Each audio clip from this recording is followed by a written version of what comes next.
Hey everyone, it's Sophia Slates here again for week 3 of this little series on hope. I hope that you've had a wonderful Thanksgiving week, just celebrating what you can be thankful for in this season. Today I want to talk about something that I have kind of thought as bewildering that we hear a lot in worship music. It's this idea of anchor, that Jesus is our anchor, that through the storm, he will anchor us. And I thought that's just silly, because why would we want to be anchored at the bottom of the sea where we would just drown? Would God really just want to do that to us? And very recently, I have found that that is not the point of those phrases. That's not the point of why we would be anchored to something. It's not so that we are stuck somewhere. An anchor for a ship or a boat helps direct where the boat is facing. It's not just to anchor it to the floor to keep it steady and to keep it in the same spot so it doesn't float away. It keeps it in the right direction, or at least helps to. Looking back at all these songs that I've not liked because of this imagery, I now understand what they were trying to say.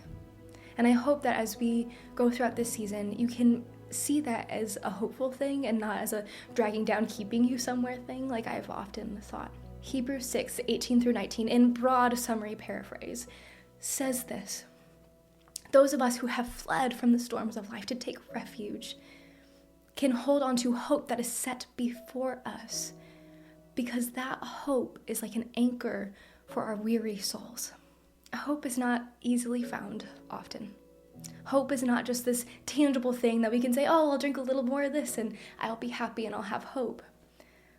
Often those of us who feel the worst during the season have the most hope, because we know that eventually one day we will see the light at the end of the tunnel. My prayer is that it's not that dark, it's not that dreary, but that instead you would feel God with you, that you would feel his presence, and through that you would be hopeful.